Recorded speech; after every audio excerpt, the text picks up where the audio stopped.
I thought I had it all, a loving husband, a fulfilling career, and a perfect life.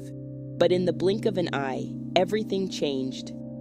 I found myself staring at a receipt for a piece of jewelry I'd never receive, and my world crumbled around me.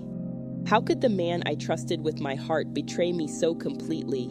This is my story of heartbreak, betrayal, and an unexpected journey of self-discovery. I'll take you through the moment I uncovered the painful truth, the confrontations that left me shaken, and the decisions that would shape my future.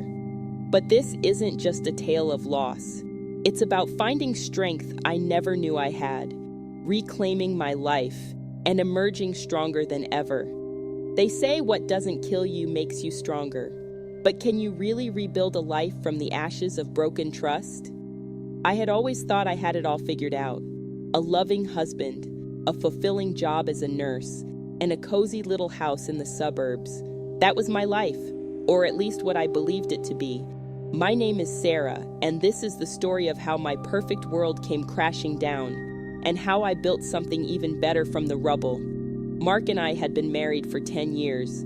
We met in college, fell in love, and tied the knot soon after graduation. He was the accountant, always good with numbers, while I preferred to work with people. We complemented each other well, or so I thought. Our mornings usually started the same way. I'd wake up first, make coffee, and bring a cup to Mark, who'd grumble and slowly open his eyes. "You're an angel, Sarah," he'd say, taking a sip. It always made me smile. That particular morning, I had a surprise planned. It was our anniversary, and I had taken the day off work to prepare a special dinner. As I handed Mark his coffee, I couldn't help but grin. "What's got you so chipper this morning?" he asked, eyeing me suspiciously. "Oh, nothing," I replied, trying to keep a straight face. "Just happy to see my husband, that's all." Mark chuckled and shook his head. "You're a terrible liar, you know that." I laughed and sat on the edge of the bed. "Okay, you got me. I was wondering if you'd like to have dinner together tonight. I thought we could try that new Italian place downtown." Mark's face fell slightly. "Oh, honey, I'm sorry. I've got a late meeting at work. Maybe we could do it another night." I felt a twinge of disappointment, but brushed it off. "Of course, no problem. Work comes first, right?" He reached out and squeezed my hand. "You're the best, Sarah. I promise I'll make it up to you." I nodded and got up to start getting ready for work. As I was about to leave the room, Mark called out, "Hey, what's the occasion anyway?" I turned back, my heart sinking a little. "It's our anniversary." Mark, his eyes widened in realization. "Oh God, Sarah, I'm so sorry. I completely forgot." I forced a smile. "It's okay. We've both been busy lately. We'll celebrate another time." As I left for work, I couldn't shake off the feeling of disappointment. But that was just like Mark, I told myself. He'd always been a bit forgetful when it came to dates. It didn't mean anything. At the hospital, I threw myself into my work. There was always something to do, someone who needed help. It was one of the things I loved about being a nurse, the constant challenge, the feeling of making a difference. "Sarah, you're a lifesaver," my colleague Amy said as I helped her with a particularly difficult patient. "I don't know how you do it all and still have energy for a social life." I laughed. "Social life? What's that?" Amy rolled her eyes. "Come on, you and Mark must do something fun sometimes. You're like the perfect couple." I thought about our forgotten anniversary and felt a pang of sadness. "We try," I said non-committally. As my shift came to an end, I decided to stop by the store and pick up some ingredients. Maybe I could still salvage the evening and surprise Mark with a home-cooked meal when he got back from his late meeting. I spent the next couple of hours in the kitchen, cooking up Mark's favorite dishes. The smell of garlic and herbs filled the house, and I felt a sense of anticipation building. Maybe this would be even better than going out to a restaurant. As the clock ticked past 9, then 10, I started to worry. I sent Mark a text. "Hey, everything okay? Dinner's ready whenever you are." No response. By 11, the food had gone cold, and I was sitting alone at the dining table, staring at the flickering candles. I blew them out, packed away the food, and went to bed with a heavy heart. It was past midnight when I heard the front door open. Mark's footsteps were unsteady as he made his way up the stairs. When he entered the bedroom, I could smell the alcohol on his breath. "Sarah, you awake?" he whispered. I didn't answer, pretending to be asleep. I didn't want to deal with this now. As Mark climbed into bed, I felt a tear slide down my cheek. This wasn't how our anniversary was supposed to go.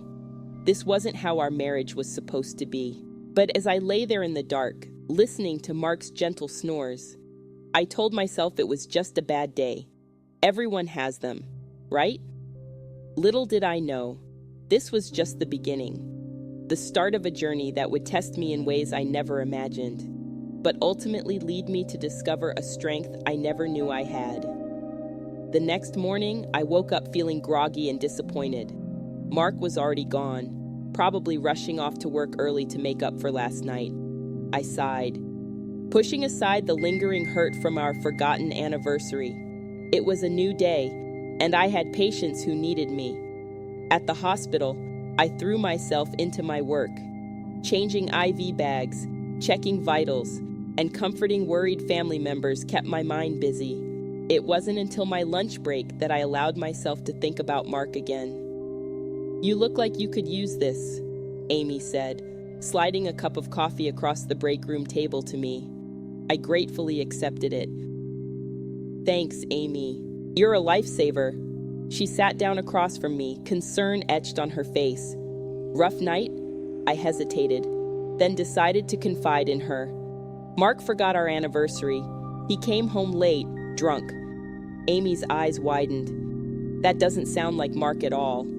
Is everything okay between you two?" I shrugged, trying to appear nonchalant. "We've both been busy lately. It's probably nothing." But as I said it, I realized I was trying to convince myself as much as Amy. The truth was, things had been off for a while now. I just hadn't wanted to admit it. That evening, I decided to broach the subject with Mark. When I got home, I found him sprawled on the couch, watching TV. "Hey," I said, hanging up my coat. "Can we talk?" Mark muted the TV and sat up. "Sure, what's up?"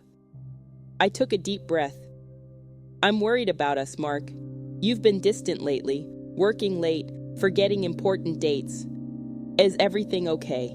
He looked surprised. "Of course everything's okay. Work's just been crazy, that's all." "It's more than that," I pressed. "You've started going to the gym late at night. You never want to go out anymore. It feels like you're avoiding me." Mark's expression hardened. "I'm not avoiding you, Sarah. I'm trying to stay healthy and keep up with work. Is that such a crime?" His defensive tone caught me off guard. "No, of course not. I just miss you. That's all." He softened a bit. "I miss you too. Look, how about we plan a nice dinner this weekend? Just the two of us." I smiled, feeling a glimmer of hope. "That sounds perfect." But as the week wore on, that glimmer started to fade. Mark's late-night gym sessions continued, and he kept refusing invitations to family dinners, claiming they clashed with his workout schedule. On Thursday night, I decided to surprise him by bringing dinner to his office. I picked up his favorite takeout and headed to the accounting firm where he worked. As I approached his office, I heard voices. I paused, my hand on the doorknob. "You can't keep doing this, Mark," a woman's voice said. "It's not fair to her." I know, Mark replied, his voice tired. "I'll tell her soon, I promise." My heart started racing. "Tell me what?" I was about to burst in when I heard footsteps approaching from inside, panicking. I turned and hurried back to the elevator, my mind reeling. The drive home was a blur. I kept replaying the conversation in my head, trying to make sense of it. Was Mark planning to leave me? Was he having an affair? No, I told myself firmly. Mark wouldn't do that. There had to be another explanation. When he came home that night, I watched him closely, looking for any signs of guilt or deception. But he acted normally, kissing me on the cheek and asking about my day. "Oh, how was work?" I asked casually, searching his face for any reaction. Same old, he replied, heading for the stairs. I'm beat. Think I'll hit the gym and then turn in early. As he disappeared upstairs, I felt a knot forming in my stomach. Something was definitely wrong, and I was determined to find out what it was. The next day at work, I couldn't focus. My mind kept wandering back to Mark and the mysterious conversation I'd overheard. During my lunch break, I found myself scrolling through his social media, looking for any clues.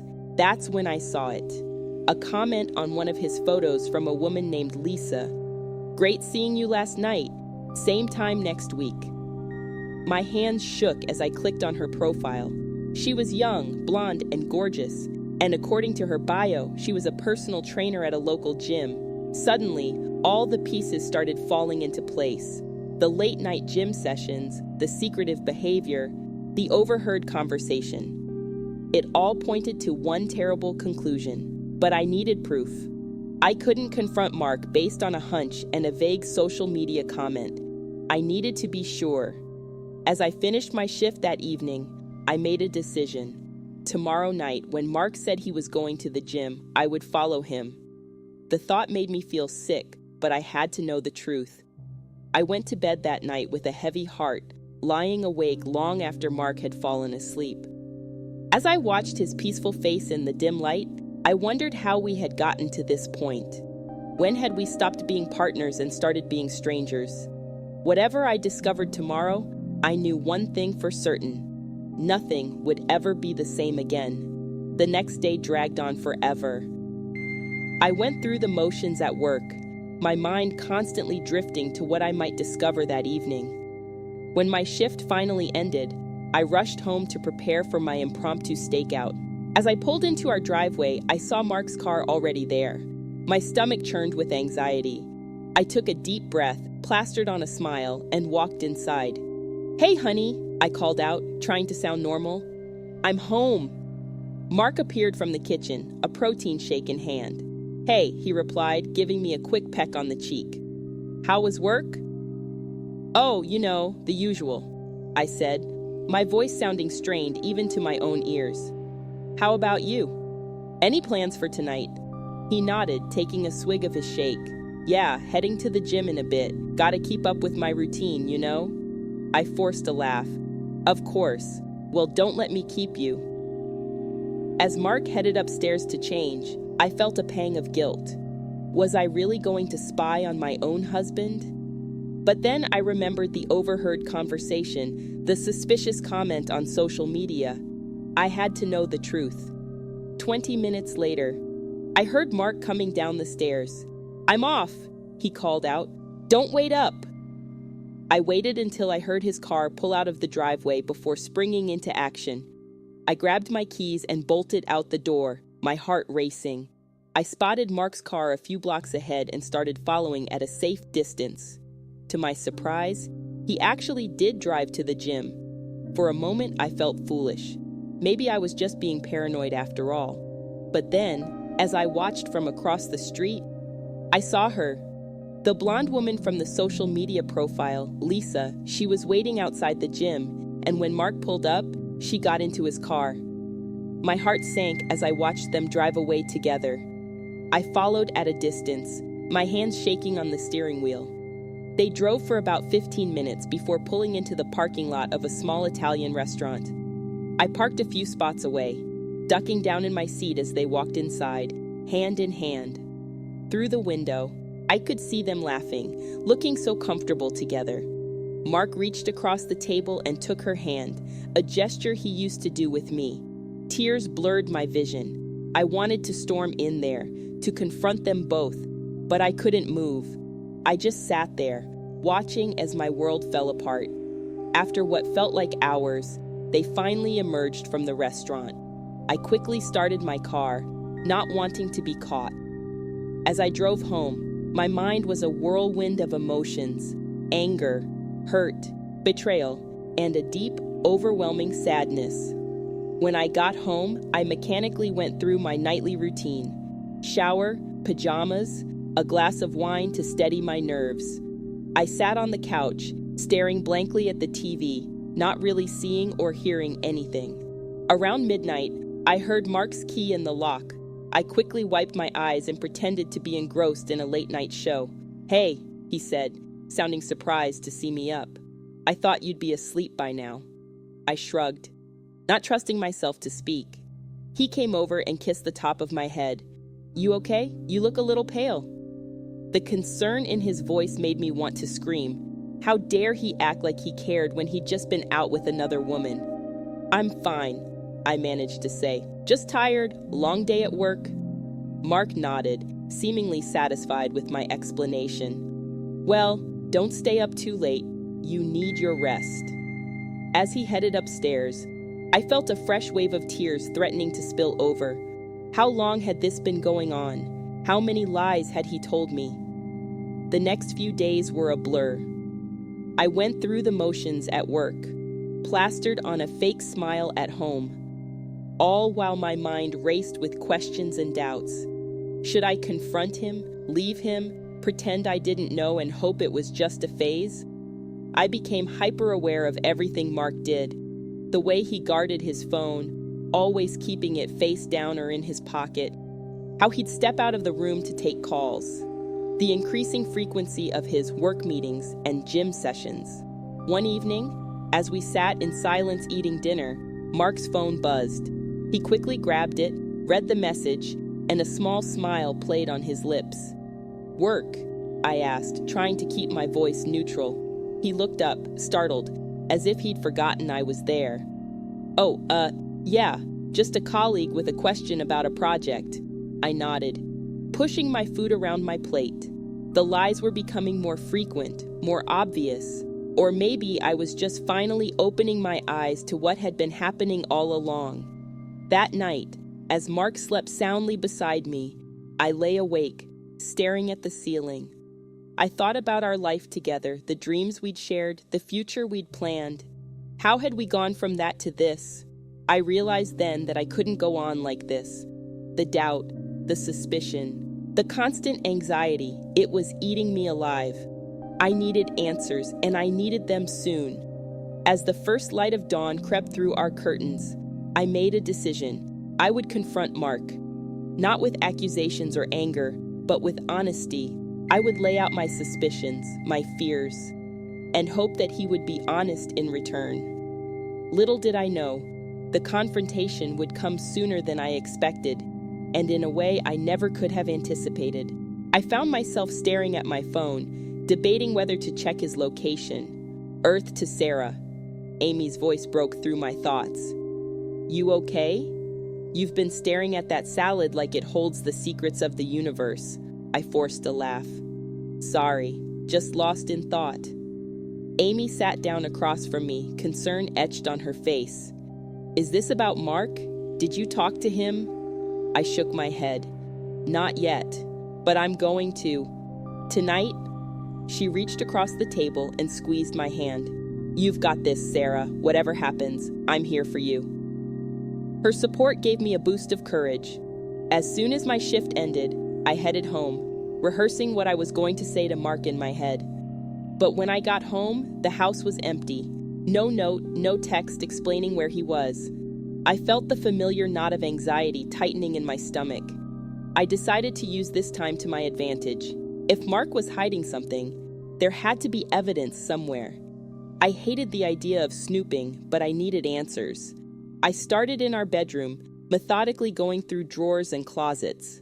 Nothing seemed out of place until I reached Mark's sock drawer. Tucked in the back corner was a small black notebook. My hands shook as I opened it. Inside were dates, times, and initials. Some entries had little hearts next to them. My heart sank as I recognized some of the dates. Nights when Mark had told me he was working late or at the gym. As I flipped through the pages, a small piece of paper fell out. It was a receipt from a jewelry store, dated just a few days ago. For a moment, I felt a glimmer of hope. Maybe Mark was planning a surprise for me. But then I saw the size of the ring on the receipt. It was much smaller than my ring size. I sat on the edge of the bed, feeling numb. This was the proof I had been looking for, but now that I had it, I almost wished I didn't. The sound of a car pulling into the driveway snapped me out of my daze.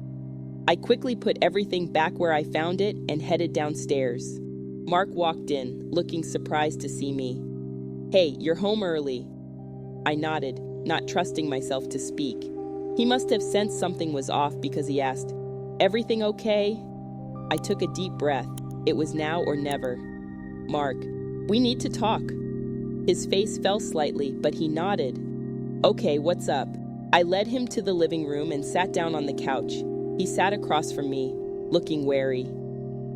"Mark," I began, my voice shaking slightly, "I need you to be honest with me. Is there something going on that I should know about?" He frowned. "What do you mean?" "I mean the late nights, the secretive phone calls, the gym sessions that never seem to make you any fitter." I paused, gathering my courage. "Is there someone else?" Mark's face went pale. For a moment, he just stared at me, mouth open. Then he laughed, but it sounded forced. "Sarah, that's ridiculous. Where is this coming from?" I felt a surge of anger at his denial. "Don't lie to me, Mark. I saw you with her at the restaurant." His laughter died abruptly. "You followed me?" "I shouldn't have had to," I shot back. "Why couldn't you just be honest with me?" Mark ran a hand through his hair, looking cornered. "Sarah, it's not what you think. Lisa is just a friend." "A friend you buy jewelry for?" I asked, my voice barely above a whisper. His eyes widened in shock. "You went through my things?" "Don't try to turn this around on me," I said, fighting back tears. "Just tell me the truth, Mark, please." For a long moment, he was silent. Then, with a heavy sigh, he said, "I'm sorry, Sarah. I never meant for this to happen. Lisa and it started as just friendship, but..." I held up a hand, unable to bear hearing more. "How long?" He looked down at his hands. 6 months. 6 months. Half a year of lies, of betrayal. I felt like I couldn't breathe. "I think you should leave," I managed to say. Mark looked up, his eyes pleading. "Sarah, please. We can work this out. I'll end it with Lisa, I promise. I love you." His words, which once would have melted my heart, now felt like daggers. "If you loved me, you wouldn't have done this. Please, just go." He opened his mouth as if to argue, then seemed to think better of it. With a nod, he stood up and walked out of the room. A few minutes later, I heard the front door close. As soon as he was gone, I broke down. Huge, racking sobs shook my body as the full weight of what had happened hit me. My marriage, my life as I knew it, was over. I don't know how long I sat there crying. When I finally looked up, it was dark outside. My phone was buzzing with missed calls and messages, probably from Mark. I ignored them all and called the one person I knew I could count on. "Amy, can you come over? I need you." As I waited for my friend to arrive, I looked around the house that had once been my haven. Now it felt tainted, full of memories I couldn't bear. I knew that whatever happened next, nothing would ever be the same again. Amy arrived within 20 minutes, armed with a bottle of wine and a determined look on her face.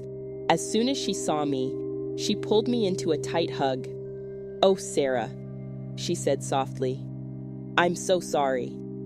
We settled on the couch, and I poured out the whole story, the suspicions, the investigation, and finally, the confrontation. Amy listened without interrupting, her face a mix of sympathy and anger. "And that bastard," she muttered when I finished. "I never thought Mark would do something like this." I shook my head, still in disbelief myself. "I keep thinking I'm going to wake up and this will all be a bad dream." Amy squeezed my hand. "I know it feels that way now, but you're strong, Sarah. You'll get through this." Her words were comforting, but I couldn't shake the feeling of failure that had settled over me. "What did I do wrong, Amy? Was I not good enough?" "Hey, don't you dare blame yourself," Amy said firmly. "Mark's the one who messed up, not you. This is on him, not you." I nodded, trying to believe her. We spent the rest of the evening talking, crying, and eventually making a plan. Amy insisted I take a few days off work to process everything. and she offered to cover my shifts. The next morning, I woke up feeling hollow. The house seemed too quiet, too empty. Mark's things were still everywhere, constant reminders of what I'd lost. I decided I needed to do something, anything, to keep my mind occupied. I started with the kitchen, scrubbing every surface until it sparkled. Then I moved to the living room, dusting and reorganizing. As I was straightening the bookshelf, a photo album fell to the floor, spilling its contents. Pictures of Mark and me on our wedding day, on vacations, at family gatherings, all scattered across the floor. I sank to my knees, picking up the photos with trembling hands. We looked so happy, so in love. How had we gone from that to this? My phone buzzed, startling me. It was a text from Mark. "Can we talk, please?" I stared at the message, torn. Part of me wanted to hear him out, to understand why he'd done what he'd done, but another part, a stronger part, knew that nothing he could say would make this better. I turned off my phone and went back to cleaning. By the end of the day, the house was spotless, but I still felt dirty, tainted by Mark's betrayal. The next few days passed in a blur. I alternated between bouts of frantic activity and periods of numb inaction. Amy checked in regularly, bringing food and offering support. Mark kept trying to contact me, but I ignored all his attempts. On the fourth day after our confrontation, I decided it was time to face the world again. I couldn't hide in the house forever. I went for a walk in the local park, enjoying the fresh air and sunshine. As I rounded a bend in the path, I froze. There, sitting on a bench, were Mark and Lisa. They hadn't seen me yet. I watched as Mark said something that made Lisa laugh, his hand resting casually on her knee. They looked comfortable together, happy. A wave of anger washed over me. How dare they flaunt their relationship in public, as if they'd done nothing wrong. Before I knew what I was doing, I was marching towards them. Mark saw me first, his eyes widening in surprise and guilt. "Sarah," he said, standing up quickly. "I can explain." "Explain what, Mark?" I snapped, my voice shaking with fury. "How you've been lying to me for months. How you've been sneaking around behind my back." Lisa stood up too, looking uncomfortable. "Maybe I should go," she mumbled. I turned to her, my anger finding a new target. "Oh no, please stay. I'd love to hear how you justify sleeping with a married man." Mark stepped between us. "Sarah, please, this isn't the place." "Then where is the place, Mark?" I shouted, not caring who heard. "When were you planning to tell me? Or were you just going to keep lying until I figured it out on my own?" People were starting to stare, but I didn't care.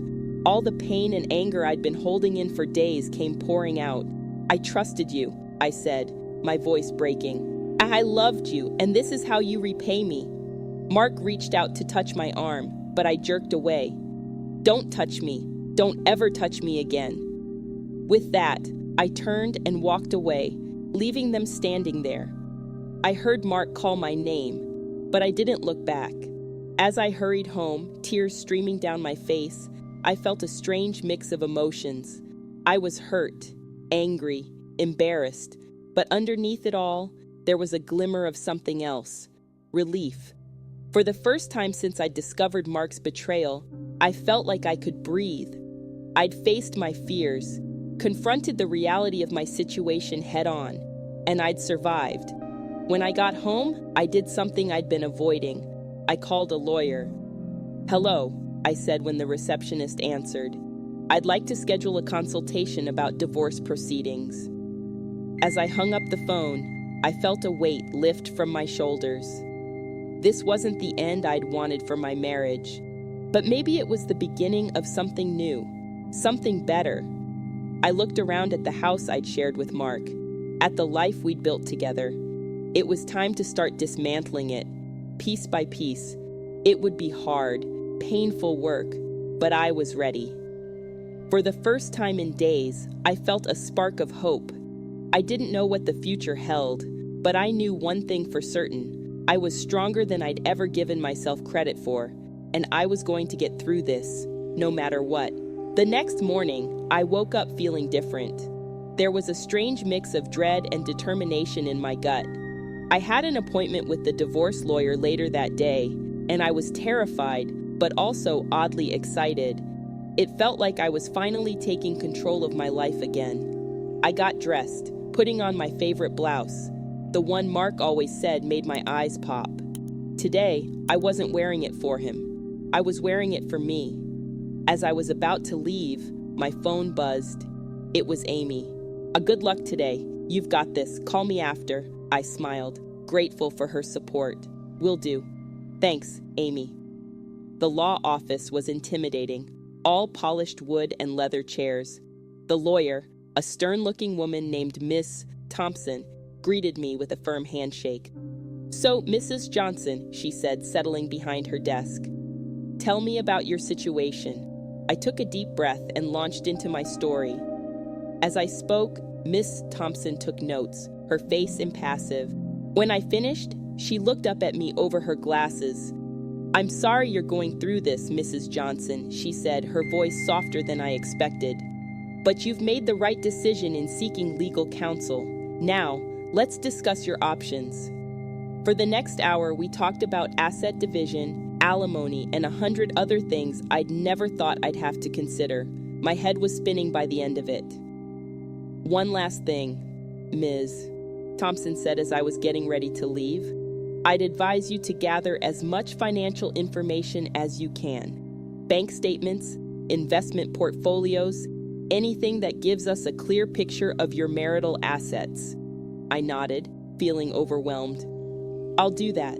Thank you, Miss Thompson. As I left the office, I felt a mix of emotions.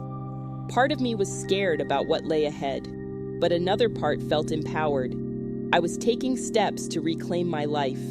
That evening, I decided to follow Miss Thompson's advice. I sat down at our home computer, ready to start digging into our finances, but when I tried to log into our joint accounts, I found that the passwords had been changed. Anger flared in my chest. How dare Mark lock me out? These were our joint accounts. I picked up my phone, ready to call him and give him a piece of my mind. But then I paused. No, I thought. I'm not going to let him get to me. I'm going to handle this the right way. Instead of calling Mark, I called Miss Thompson's office and left a message explaining the situation. Then I started going through our paper files, looking for any financial documents I could find. As I was rifling through a drawer in Mark's desk, something caught my eye. It was a small velvet box tucked away in the back corner. My heart pounding, I pulled it out and opened it. Inside was a delicate gold necklace with a heart-shaped pendant. It wasn't my style at all, which could only mean one thing. It was for her, for Lisa. I snapped the box shut, fighting back tears. Just when I thought I was starting to move forward, something like this would happen, reopening the wound. But this time, instead of breaking down, I felt a surge of determination. I was done letting Mark's actions control my emotions. I put the box back where I found it and went back to searching for documents. By the end of the night, I had a stack of bank statements, tax returns, and investment reports. It wasn't everything, but it was a start. I felt a small sense of victory. The next day at work, I threw myself into my tasks with renewed energy. My colleagues noticed the change. "You seem different today." One of the other nurses, Tom, commented during our lunch break. "Everything okay?" I hesitated for a moment, then decided to be honest. "I'm getting a divorce," I said, the words still feeling strange on my tongue. Tom's eyes widened. "Oh, Sarah, I'm so sorry." I shook my head. "Don't be, it's hard, but I think it's for the best." As I said it, I realized I actually believed it. For the first time since this whole nightmare began, I felt like I was on the right path. After work, I met up with Amy for coffee. I filled her in on my meeting with the lawyer and my financial investigation. "I'm proud of you, Sarah," Amy said, squeezing my hand. "You're handling this like a champ." I smiled, feeling a warmth in my chest. "Thanks, Amy. I couldn't do this without you." As we were leaving the coffee shop, I spotted a familiar figure across the street. It was Lisa, walking arm in arm with a man who wasn't Mark. I froze, unsure how to react. Part of me wanted to confront her, to demand answers. But another part of me, a stronger part, realized it didn't matter anymore. "You okay?" Amy asked, following my gaze. I took a deep breath and nodded. "Yeah, I am. Let's go." As we walked away, I felt lighter somehow. I realized that Lisa wasn't the enemy here. She was just another person caught up in Mark's web of lies. That night, as I was getting ready for bed, my phone buzzed with a text from Mark. "Can we talk, please? I miss you." I stared at the message for a long moment. A week ago, those words would have melted my resolve, but now, they just made me sad. Sad for the love we'd lost, for the trust that had been broken. I typed out a reply. "There's nothing left to say, Mark. Please respect my wishes and don't contact me again. Any further communication should go through our lawyers." As I hit send, I felt a sense of finality. This chapter of my life was truly over. But as I climbed into bed, I realized I wasn't scared anymore. I was ready for whatever came next. I fell asleep that night with a small smile on my face, dreaming of the possibilities that lay ahead. The next few weeks were a whirlwind of activity. Between work, meetings with my lawyer, and trying to untangle my life from Mark's, I barely had time to breathe. But in a way, I was grateful for the busyness. It kept me from dwelling too much on the pain. One morning, as I was getting ready for work, I caught sight of myself in the mirror. I hardly recognized the woman staring back at me. She looked tired, yes, but there was a determination in her eyes that I hadn't seen in a long time. "You've got this," I told my reflection, and for once, I actually believed it. At work, I threw myself into my tasks with renewed vigor. My patients seemed to pick up on my energy, responding positively to my care.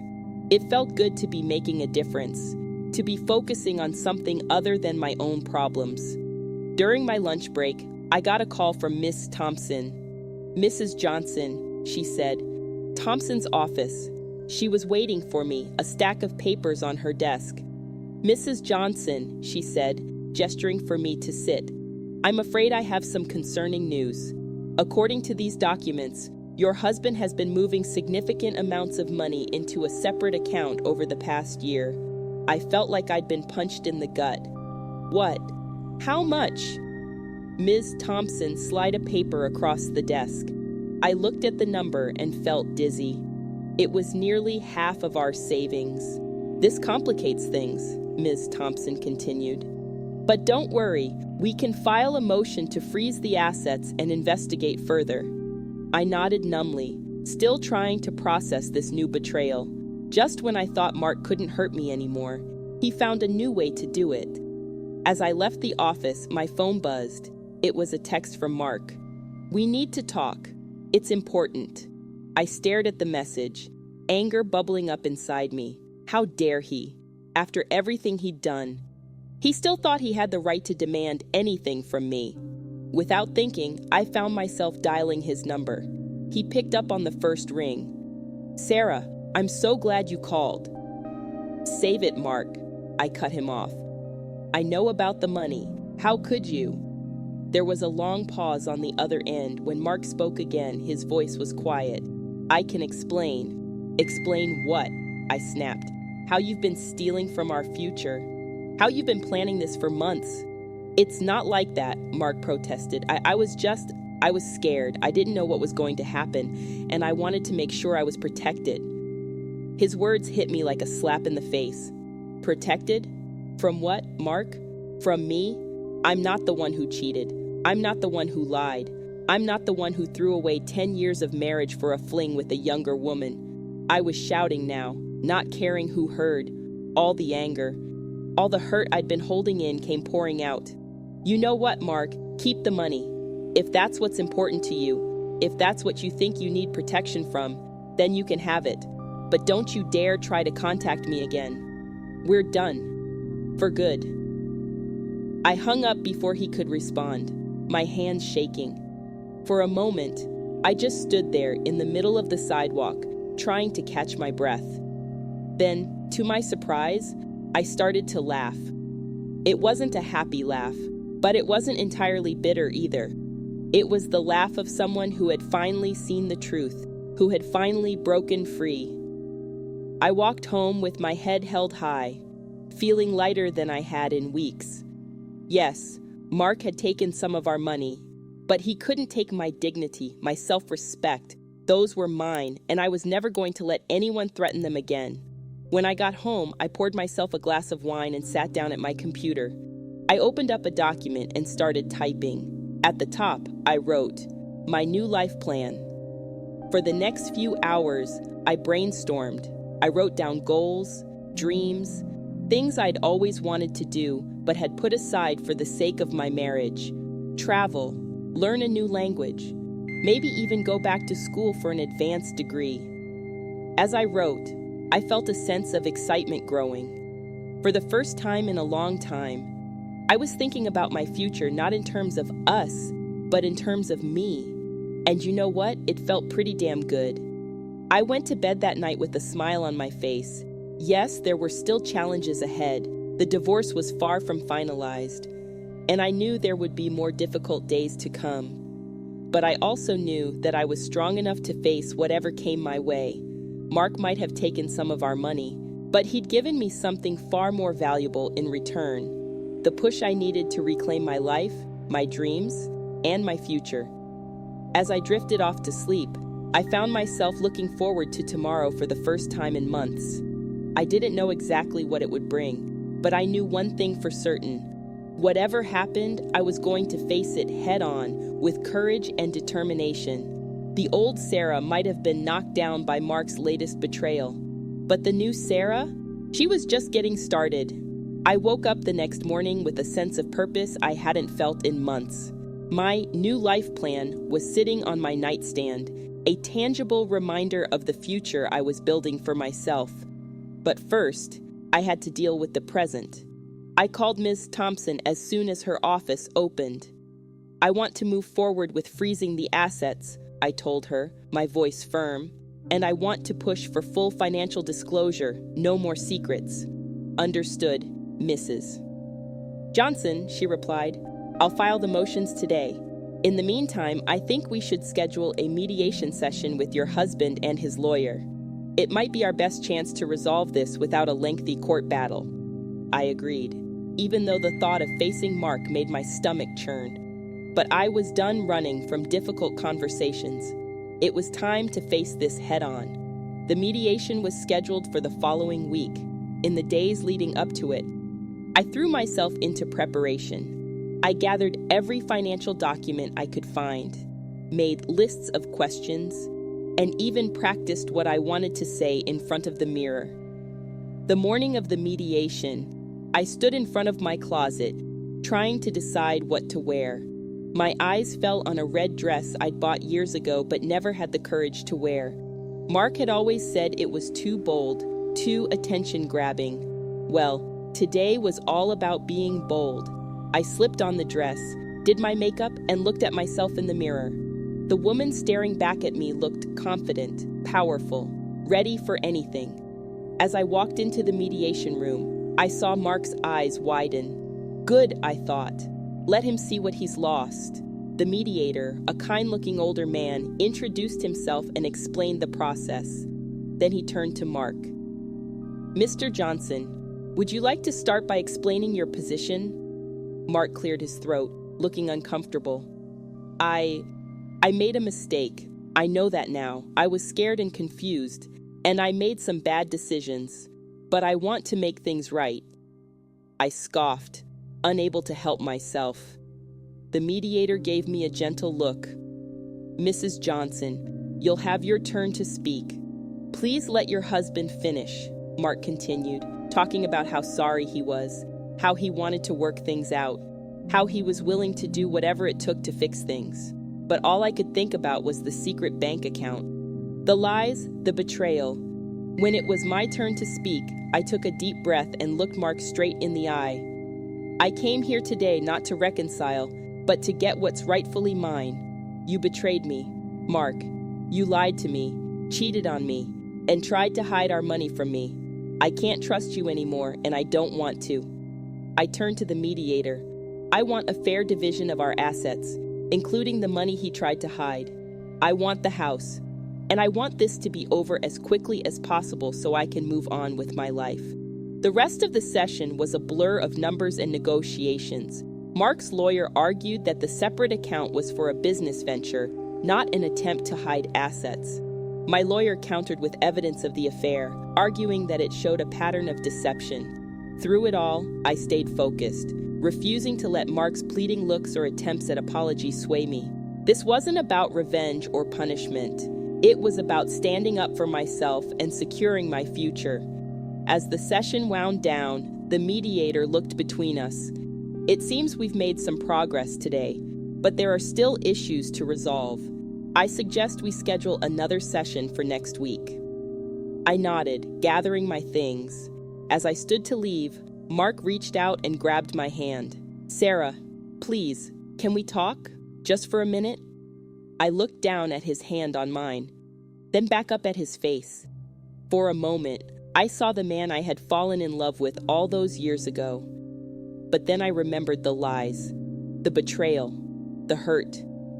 "We have nothing left to talk about, Mark," I said, gently but firmly removing my hand from his grasp. "Anything you have to say, you can say through your lawyer." As I walked out of the room, I felt a weight lift off my shoulders. I had faced my fears, stood my ground, and come out stronger. For the first time since this whole nightmare began, I felt truly in control. I met Amy for coffee afterwards, filling her in on what had happened. "I'm so proud of you," she said, squeezing my hand. "You were amazing in there." I smiled, feeling a warmth spread through my chest. "Thanks, Amy. I couldn't have done it without your support." As we chatted, I found myself laughing and joking, feeling lighter than I had in months. Yes, there were still challenges ahead. The divorce wasn't finalized, and I knew there would be more difficult days to come. But I also knew that I was strong enough to face whatever came my way. I had survived the worst of it, the discovery of the affair, the confrontation, the financial betrayal. And I had come out the other side not broken, but stronger. That night, as I got ready for bed, I caught sight of myself in the mirror. The woman looking back at me wasn't the same one who had started this journey. She was stronger, more confident, more determined. I smiled at my reflection. "You did good today," I told her. And for the first time in a long time, I truly believed it. As I drifted off to sleep, I found myself looking forward to the future. I didn't know exactly what it would bring, but I knew one thing for certain. Whatever happened, I was going to face it head on, with courage and determination. The old Sarah might have been knocked down by all of this, but the new Sarah, she was just getting started, and she was ready to take on the world. The days following the mediation were a roller coaster of emotions. One moment I'd feel strong and empowered, the next I'd be overwhelmed by sadness and doubt. But I refused to let myself sink into despair. I had come too far to give up now. I threw myself into my work at the hospital, finding solace in caring for others. My colleagues noticed the change in me. "You seem different." "I'm Sarah," Tom commented one day during our lunch break. "More, I don't know, confident?" I smiled. "I feel different," I admitted. "It's like I'm finally remembering who I am." But even as I was rediscovering myself, there were moments when the weight of everything threatened to crush me. One evening, as I was sorting through old photos, I came across our wedding album. Seeing those smiling faces, full of hope and love, hit me like a punch to the gut. I sank to the floor, tears streaming down my face. For the first time since the mediation, I let myself really feel the loss, not just of Mark, but of the future we had planned together, the life we had built. As I sat there crying, my phone buzzed. It was Amy. "Hey, just checking in. How are you holding up?" I hesitated, then decided to be honest. "Not great," I admitted. "I'm having a bit of a moment." "I'll be there in 15 minutes, Amy replied. True to her word, she showed up at my door a short while later, armed with ice cream and a bottle of wine. We spent the evening talking, laughing, and yes, crying a little. As the night wore on, I found myself opening up about things I hadn't even realized I was feeling. "I'm scared, Amy," I confessed. "What if I'm making a mistake? What if I can't do this on my own?" Amy took my hand, her eyes serious. "Sarah, listen to me. You are the strongest person I know. You've already been doing this on your own. Mark checked out of this marriage long before you found out about the affair. You've got this." Her words were like a lifeline, pulling me out of the sea of doubt I had been drowning in. She was right. I had been doing this on my own, and I could keep doing it. The next morning, I woke up with a renewed sense of purpose. I looked at my new life plan and decided it was time to start putting it into action. I signed up for a Spanish class at the local community college and booked a solo trip to the beach for the following month. As I was making these plans, my phone rang. It was Ms. Thompson. "Mrs. Johnson," she said, her voice uncharacteristically hesitant. "I've received a settlement offer from your husband's lawyer. I think you should come in to discuss it." My heart raced as I drove to her office. What could Mark be offering? When I arrived, Ms. Thompson handed me a document. I scanned it, my eyes widening in disbelief. Mark was offering me the house, a significant portion of our savings, and a generous alimony package. In return, he wanted a quick, uncontested divorce. "This is unexpected," I said, still trying to process it. Ms. Thompson nodded. "It's a very generous offer, more than we might get if we went to court. But the decision is yours, Mrs. Johnson. Do you want to accept it? Or do you want to keep fighting?" I stared at the document, thoughts swirling in my head. Part of me wanted to reject it out of spite, to make Mark suffer the way he had made me suffer. But another part, a wiser part, recognized this for what it was, a chance to end this chapter of my life and start a new one. "I'll take it," I said, my voice stronger than I expected. "I want this to be over." As I signed the acceptance papers, I felt a strange mix of emotions. Relief, certainly sadness for the end of my marriage, but also unexpectedly gratitude, not for Mark, but for myself, for the strength I had found, for the woman I was becoming. I left Miss Thompson's office feeling lighter than I had in months. As I walked to my car, I spotted a familiar figure across the street. It was Mark, getting into his car. For a moment, our eyes met. I expected to feel anger or hurt or something, but all I felt was nothing. In that moment, I realized that Mark no longer had any power over me. He was just a person, no more, no less. I gave him a small nod, then got into my car and drove away. As I did, I felt the last remnants of my old life falling away.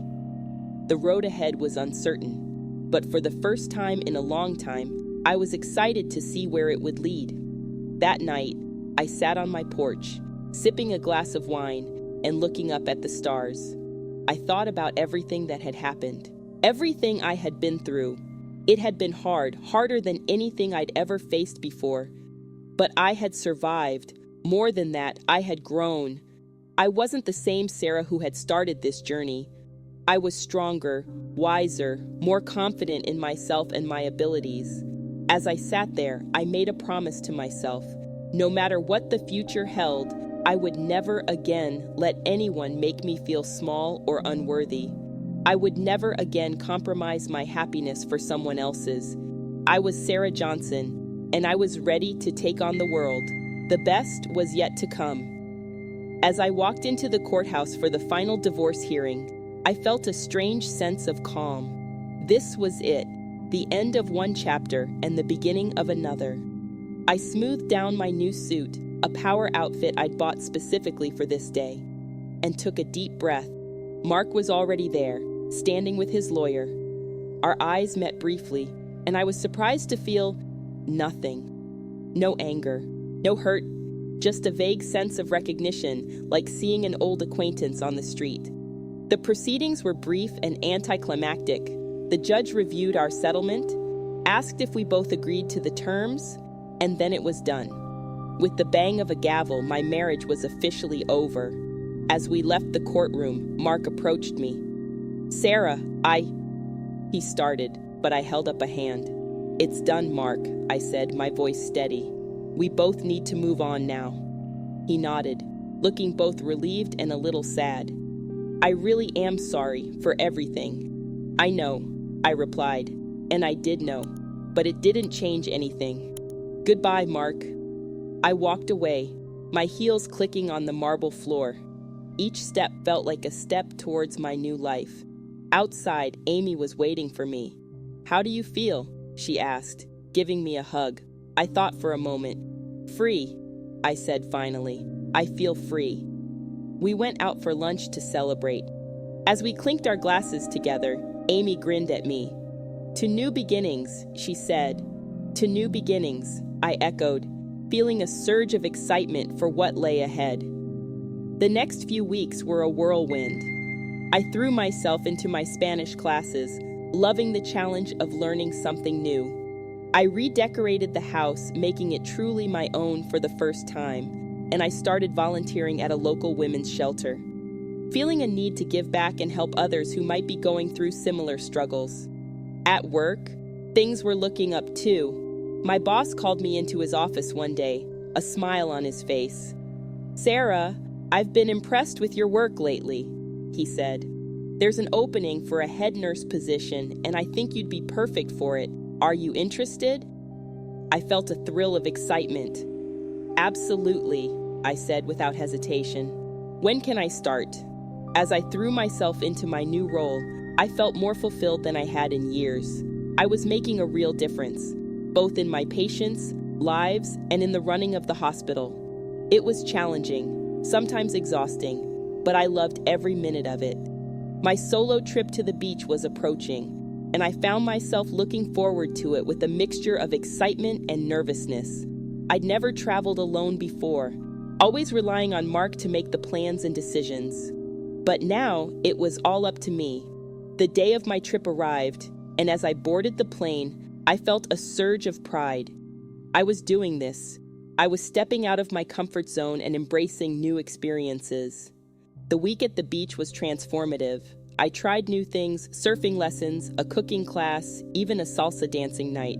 I met new people, had interesting conversations, and spent quiet moments just watching the waves and reflecting on how far I'd come. One evening, as I was walking along the beach at sunset, my phone buzzed. It was a text from Mark. "I hope you're doing well," it read. "I saw your promotion announcement on LinkedIn. Congratulations, you deserve it." I stared at the message for a long moment, then typed out a simple, "Thank you." As I hit send, I realized something. I genuinely meant it. The bitterness and anger I'd felt towards Mark had faded, replaced by a kind of peaceful indifference.